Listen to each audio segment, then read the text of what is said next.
Bonjour à toutes et à tous. Cette plénière table ronde est un peu le complément de la grande plénière de ce matin où nous avions discuté sur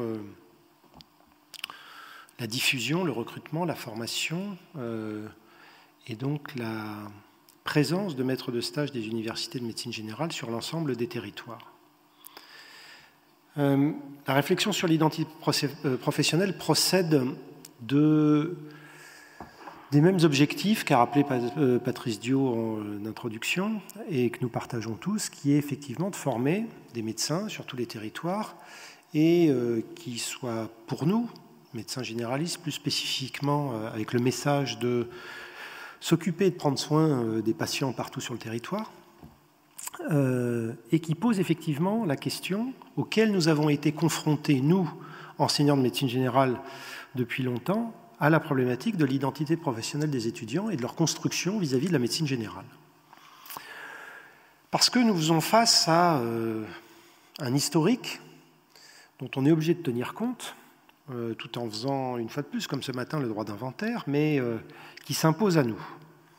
Qui s'impose à nous, c'est que historiquement, jusqu'à finalement une période extrêmement récente, parce qu'on a l'impression aujourd'hui, je le rappellerai, que les choses sont installées, mais finalement, cette histoire est extrêmement neuve, une histoire d'absence de formation spécifique, d'absence de standards universitaires, d'absence jusque dans le Code de la santé publique. Je rappelle que c'est avec la loi HPST en 2009, il y a moins de 10 ans, que le médecin généraliste est apparu dans le Code de la santé publique, duquel il était historiquement absent, et donc de l'absence de mission reconnue, jusqu'en 2009, et de la définition de son existence, qui ne posait pas tant de problèmes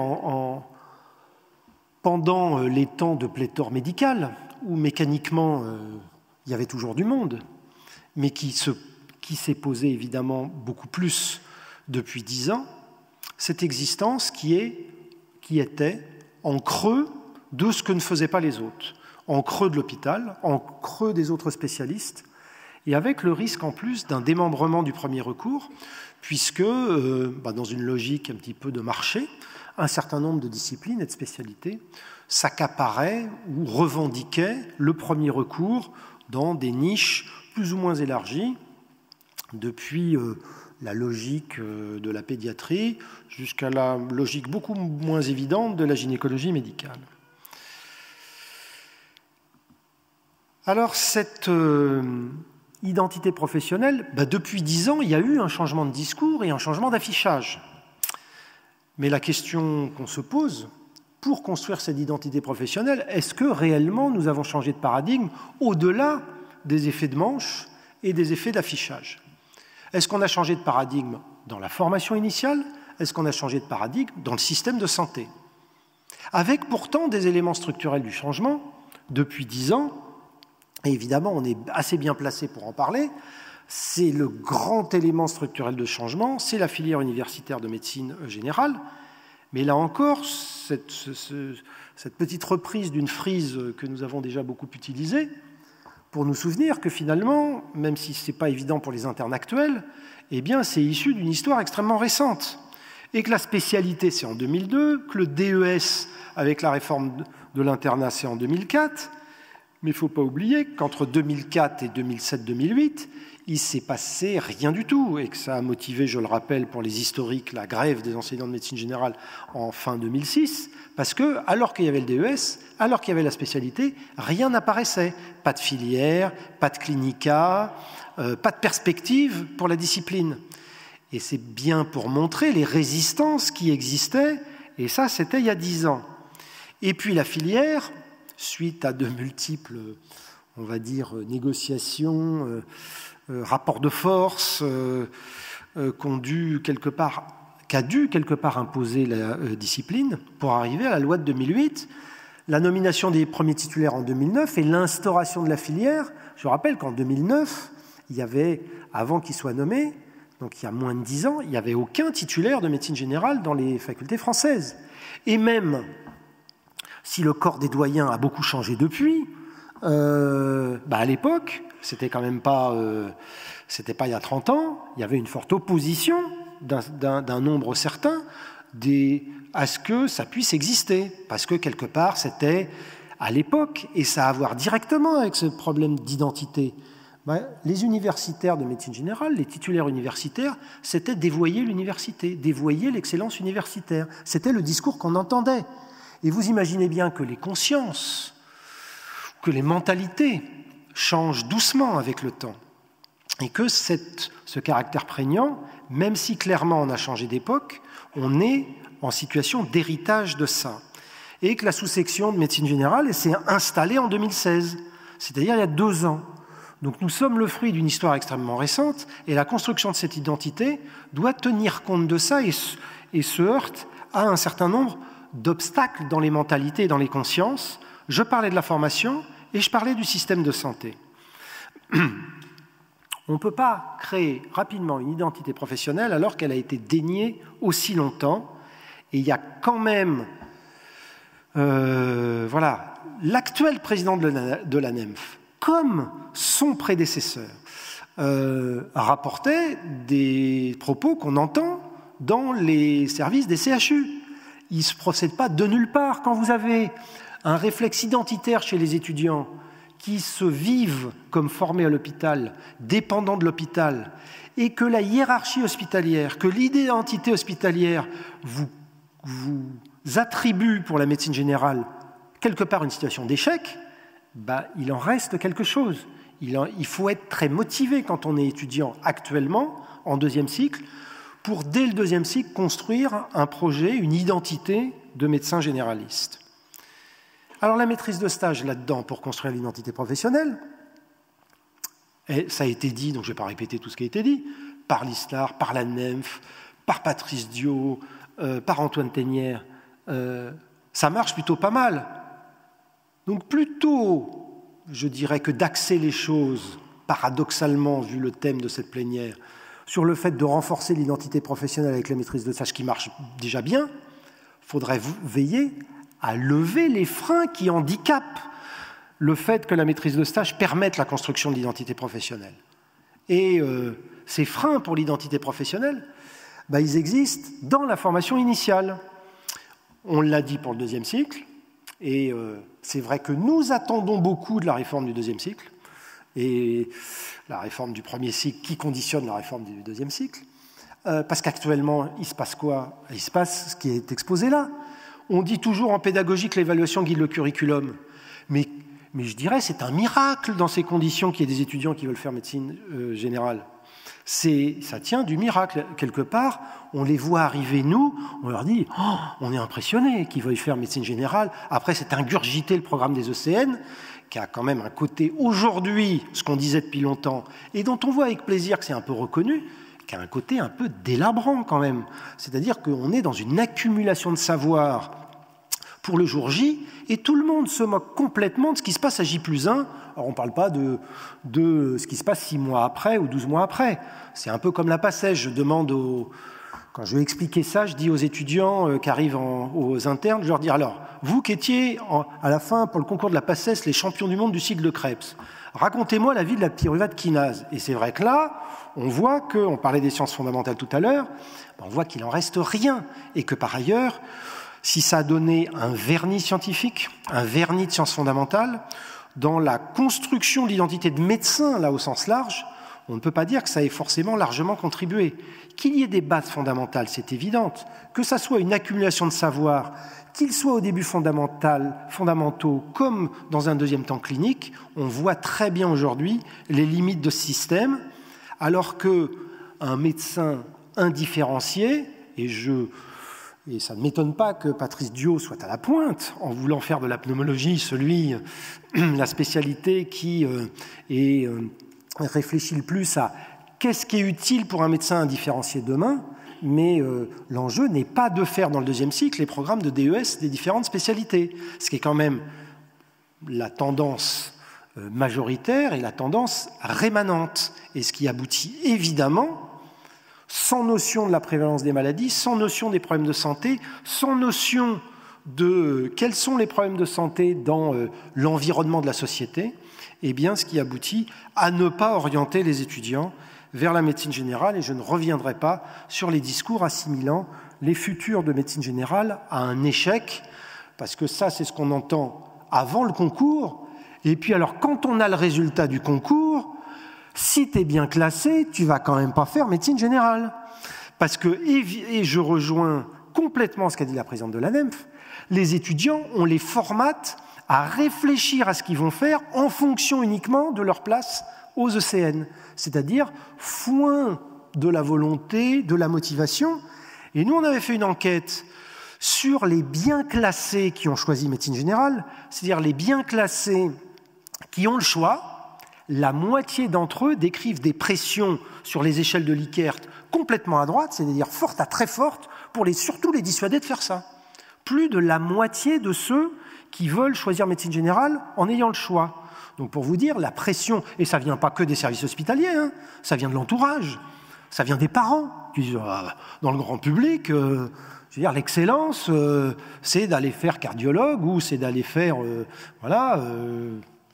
pneumologue au hasard, mais ce n'est pas de faire médecine générale parce que l'identité de la formation en médecine a été construite comme ça. Donc, on est là sur les problématiques de deuxième cycle, mais pas seulement. On sait bien qu'il y a des difficultés dans le DES. Je regrette beaucoup l'occasion manquée de la réforme avec le DES qui reste le plus court à 3 ans. On aurait très bien pu imaginer d'emblée 4 ans avec une phase transitoire. Les circonstances ne l'ont pas voulu, mais ça donne un signal extrêmement clair. Je rappelle que dans le monde universitaire, la durée de formation est attachée à l'excellence. Dire le DES de médecine générale, aujourd'hui, est toujours stigmatisé. Alors qu'au plan pédagogique, c'est une hérésie, puisque justement, le champ est extrêmement large, les compétences à construire sont assez différentes de celles du deuxième cycle, et donc le temps de formation est nécessairement important. Donc pas DES toujours stigmatisé, pas d'année professionnalisante, des effectifs d'enseignants encore insuffisants, et pour les internes, des possibilités de clinica ou de post-clinica très très nettement inférieures à celles des autres disciplines. Là encore, ils sont courageux de choisir médecine générale. Parce que clairement, le dispositif de formation initiale, au-delà de la maîtrise de stage, ne les y incite vraiment pas du tout. Mais ce n'est pas que la formation, c'est le système de santé. Et il y a quand même une discordance actuelle entre le fonctionnement du système de santé et la qualité de la formation et de ce à quoi on forme les internes aujourd'hui. C'est-à-dire qu'on ne les forme pas à un métier qu'on a imaginé, qu'on a rêvé qui n'existe pas. On les forme à un métier qui existe, il y a une définition européenne, donc c'est relativement transversal par rapport à un certain nombre de pays. Pourtant, le système de santé français procure un certain nombre de difficultés pour exercer ces mêmes compétences. J'ai cité ici quelques exemples. Les prescriptions réservées sur des problèmes les plus prévalents. Par exemple, les médecins généralistes, l'acné c'est prévalent. Les médecins généralistes, ils n'ont pas le droit prescrire la trétinoïne. Non, ils n'ont pas le droit, parce que probablement, ils doivent être pas bons.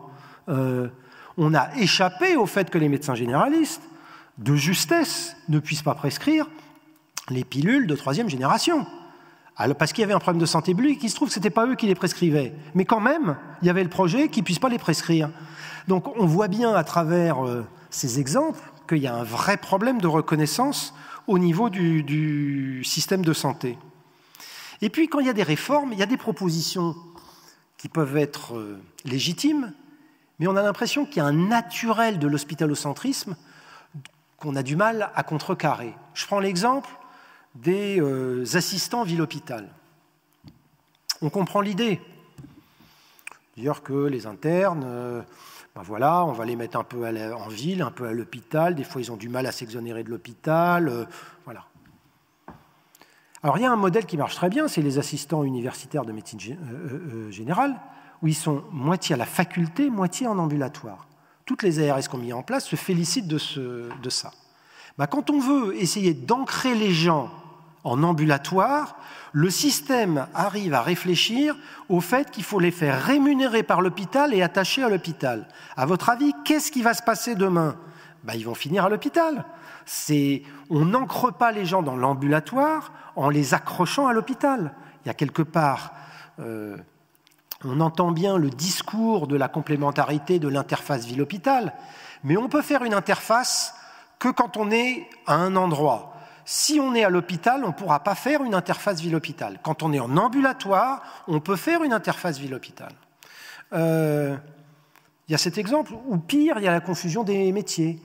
Comme il y a un peu de panique parce qu'il n'y a plus assez de médecins généralistes, alors on veut transformer les autres professionnels en médecins généralistes, même si ça n'a rien à voir. C'est comme si demain on disait, voilà, il n'y a plus assez de charcutiers, donc les boulangers, vous allez découper la viande. Il y a un moment, ce n'est pas le même métier. Et les pharmaciens sont des professionnels de la délivrance des médicaments, de la thérapeutique, mais ils ne sont pas des cliniciens. Je veux dire, vouloir faire des diagnostics dans des pharmacies, il ne faut jamais être entré dans une pharmacie pour essayer d'avoir cette idée-là. Ça me rappelle cet élu de Bourgogne qui voulait réquisitionner des vétérinaires parce qu'il n'y avait plus assez de médecins généralistes. Je veux dire, on peut aller très loin dans ce genre de réflexion. Mais ce n'est pas comme ça qu'on construit une identité de médecin généraliste. Ce n'est pas en entretenant la confusion sur les métiers et en mélangeant sous l'effet d'une panique plus ou moins confusionnante la définition des métiers et la manière dont ça doit s'organiser. Donc il y a là des freins dans la formation, des freins dans le système de santé. Et puis il y a d'autres choses qui nous parlent. Quand on est confronté à une expertise, à un système judiciaire, la parole du médecin généraliste n'a aucune valeur. Il faut toujours qu'elle soit avalisée ou confirmée ou infirmée par un spécialiste d'organes. Demain, quand le monde de la justice aura changé, quand le monde des expertises aura changé, quand le monde des commissions d'expertise auront changé, peut-être que l'identité du médecin généraliste sera plus facile. En ce moment, on est confronté, et les internes, quand ils voient ça, ils sont confrontés à un déni de leur existence de spécialistes médicaux. Et je ne parle pas des agences, des recommandations complètement inadaptées aux soins premiers, voire des agences institutionnelles qui considèrent que quand il y a des experts, il n'y a pas de généraliste. Ou alors il y a un généraliste auquel on fait appel parmi 35 personnes pour des recommandations qui s'adressent uniquement aux médecins généralistes, et on lui demande de signer en bas qui soit d'accord avec ce qui a été rédigé par les spécialistes d'organes qui savent ce qu'il faut faire en médecine générale. Tant qu'on sera dans cette logique-là, dans le système de santé et dans les agences, il y aura un problème avec l'identité professionnelle. Et moi, je compte sur les doyens, je compte sur les tutelles pour, à un moment, nous appuyer pour sortir de ce système qui sont des freins majeurs pour la construction de l'identité de médecins généralistes. Alors, qu'est-ce qui reste pour construire une identité ? Heureusement qu'on a un métier formidable, et c'est pour ça qu'il y a un certain nombre de jeunes qui s'y destinent. Parce que c'est un métier formidable, et que malgré tout ça, c'est un métier qui reste fondamental, extrêmement utile, passionnant, dont les patients mesurent souvent l'importance et nous envoient des signaux de reconnaissance. Il y a la filière universitaire qui, clairement, depuis 10 ans, a enrayé le déclin, enrayé la désaffection. On voit, nous, dans les facultés, les choses un peu s'inverser, à condition qu'on en ait les moyens, mais on se dirigeait vers le déclin inexorable. La filière universitaire, il nous semble, a stoppé cette affaire. Et heureusement, il y a la maîtrise de stage, parce que quelque part, à travers, aujourd'hui, le 2e cycle et le 3e cycle, ça nous a permis de forger un certain nombre de vocations, de destins qui nous permettent d'avancer malgré ce contexte qui est quand même, et en formation initiale et dans le système de santé, extrêmement difficile. Donc on attend beaucoup de la réforme du 2e cycle pour lever l'obstacle, et je me tourne vers Antoine Tenière pour lui demander, parce que la médecine générale, quelque part, pour des raisons diverses et surtout parce qu'elle n'y a pas été acceptée de bon gré, ne siège pas à la CNCEM. Il y a la CNCEM d'un côté, le CNGE de l'autre, et nous comptons sur le 2e cycle être consultés et que les canaux ne passent pas que par les CNCEM. Parce que nous avons connu la réforme du deuxième cycle précédente avec le programme des ECN. À l'époque, il n'y avait pas de CNU de médecine générale.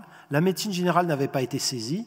Et on a quand même été consulté à l'époque par le doyen de texte pour essayer de... et il se servait de nous, quelque part, Christian Gazarossian et moi, pour enlever des choses dans les programmes du deuxième cycle qui étaient trop spécialisés, en nous disant qu'est-ce que vous en pensez, mais quelque part la médecine générale n'a pas participé, n'était pas reconnue, n'a pas eu en charge un certain nombre d'enseignements et quelque part donc n'était pas reconnue par les étudiants de deuxième cycle. Donc la maîtrise de stage dans cette perspective et dans cette identité professionnelle, évidemment qu'elle regroupe tellement tous les avantages qu'il est difficile d'y voir autre chose qu'un apport essentiel, puisque aujourd'hui c'est le plus grand levier pour l'installation et que les axes de développement apparaissent assez clairement. Axe de développement, améliorer la qualité des maîtres de stage, et je rejoins complètement l'ISNAR sur le sujet. On a des progrès à faire, mais il y a, ne nous le cachons pas, des progrès discrets aussi à faire à l'hôpital. Mais d'où la formation préalable à la maîtrise de stage et d'où le processus de formation régulier par les enseignants de médecine générale sous l'égide de l'université. Renforcer la pertinence de l'évaluation des stages. Et nous sommes aujourd'hui dans une situation où nous allons renforcer cette évaluation parce que nous avons plus de moyens pour le faire. Mais pour ça, il faut qu'il y ait des moyens donnés aux facultés. Et là encore, sans me tourner en permanence vers Antoine Ténière, mais on est désolé, mais tu représentes à la fois les deux ministères de tutelle. Donc, nous en avons parlé directement, mais le levier aujourd'hui pour nous, ce n'est pas seulement d'augmenter le nombre de CCU. Je rappelle qu'aujourd'hui, une fois de plus, les internes de médecine générale sont très nettement défavorisés, et je rejoins les propos de Patrice Diot, un chef de clinique par département en plus, puisque je rappelle qu'aujourd'hui, il y a 150 chefs de clinique et un peu plus et 50 à UMG. Mais si on veut développer les choses et faire des maisons de santé universitaires avec un chef de clinique, parce que Patrice, si tu mets des chefs de clinique dans les départements, on peut faire des maisons universitaires dans les départements. En fait, il n'y a pas d'obstacle. Il faut localiser les lieux de soins où peuvent exercer les chefs de clinique. Eh